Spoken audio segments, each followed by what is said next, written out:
Voting isn't just going to the polls anymore on Election Day. Options like early voting, mail-in voting, and ballot drop boxes are available to more voters and are growing in popularity. How to Vote is a tool created by Democracy Works, and it breaks down the options your state offers by forecasting a ballot, empowering you to decide where and when to vote. Democracy works best when we all vote, but misinformation and confusion about election procedures have resulted in low voter turnout. How to Vote takes the guesswork out of the voting process. It is easy to use and helps folks from all over the country overcome many of the process barriers to voting. It is committed to helping you vote no matter what. You can use the How to Vote tool to sign up for election reminders, see what's on your ballot, get step-by-step assistance requesting your mail ballot, explore your options for returning your mail-in ballot, check your voter registration status, and find your local polling site, and make sure that you have an appropriate ID to bring with you. Decide when and where you'll vote this year at howto.vote.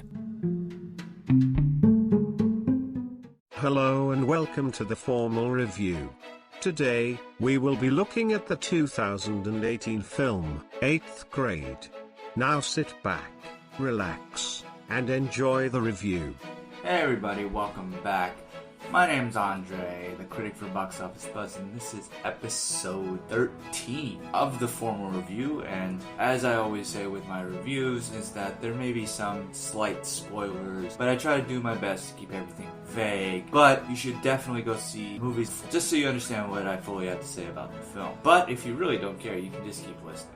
So 8th Grade is a comedy drama film written and directed by Bo Burnham in his feature film debut. It stars Elsie Fisher, Josh Hamilton, Emily Robinson, Jake Ryan, and Fred Hettinger. It follows an 8th grader named Kayla, played by Fisher, who struggles to finish her last week of classes before starting high school. So this film is a coming-of-age film. A young girl growing up, not in high school like a lot of other films could. Last year's Lady Bird, she's going high school, going on to college. This is takes a step back down from that, and how middle school, honestly, for a lot of people, is a struggle to get through. It's awkward, just between people, still trying to discover who they are, and that's without technology. Bo Burnham is able to comment on the fact that middle school was weird before we had Instagram, Snapchat, and social media as a whole. The irony here is that I'm trying to do is essentially what she tries to do in the film, which is start a YouTube video giving instructional advice, which she also struggles through. Technology adds a whole nother item that can make middle school potentially worse than anyone else who didn't have it. And this film makes it clear from the start that it's about early teenagers, and the film really feels like it. Older crowds may have issues wincing in pain when you hear the amount of likes and ums in the opening scene, but that's the type of character that Kayla is. She is a teenager, and this movie really puts you into that environment. Myself, we're laughing at this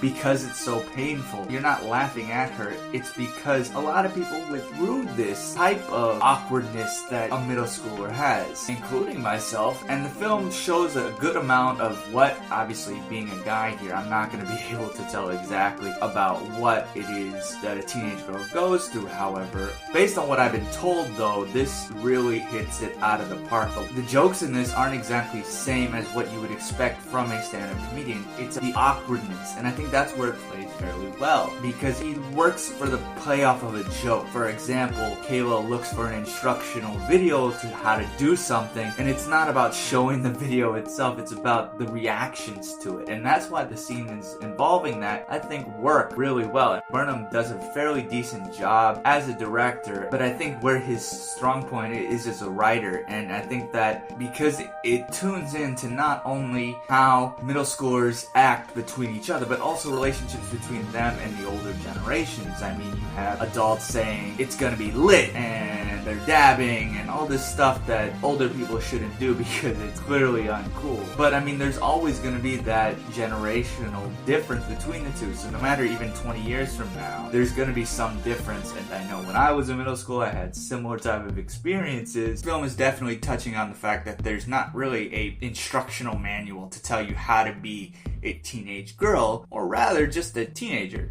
No one really knows how to go through it 100%, and even those who have gone through it before, like me, I would definitely not instruct somebody to go through the same experiences that I went through. I didn't have Snapchat, I didn't have Instagram, I didn't have these things as a middle schooler. At that point, I didn't even have a cell phone. Even with the next generation of middle schoolers, they're gonna have things that prior generation didn't have, and this film really goes into that and how that changes middle school in ways, but it also doesn't really change it at all. Even with those things, you see how Kayla is dealing with how her classmates perceive her. And I think that that's one thing that this film really does well, is it touches on these authentic parts of teenagers. You see her going through this really tough part of her life. She's obviously dealing with her hormones as a young pubescent, and she is struggling with a lot of different attributes that not only middle schoolers have, but also a female middle schooler would go through it. But then she's also trying to deal with her geeky father. He is only trying to be there for his daughter, but she's that typical middle schooler that just wants to be left alone because he makes her uncool. This is a really, really interesting dynamic because this is a single father. There's no mom, sister, or really best friend to really help Kayla along. And as a kind of geeky father, he has a hard time connecting to his daughter. And there's a really touching scene in front of a fire that really brings their relationship to a T. This movie creates these relationships between these characters, but also creates a relationship between the viewer and the characters. You connect with certain ones, and you see how easy certain thoughts and certain actions can take place. This movie touches on suicide and also uncomfortable situations, mental, verbal, and also physical abuse in ways that aren't used as plot devices. It's not a movie that's about these things.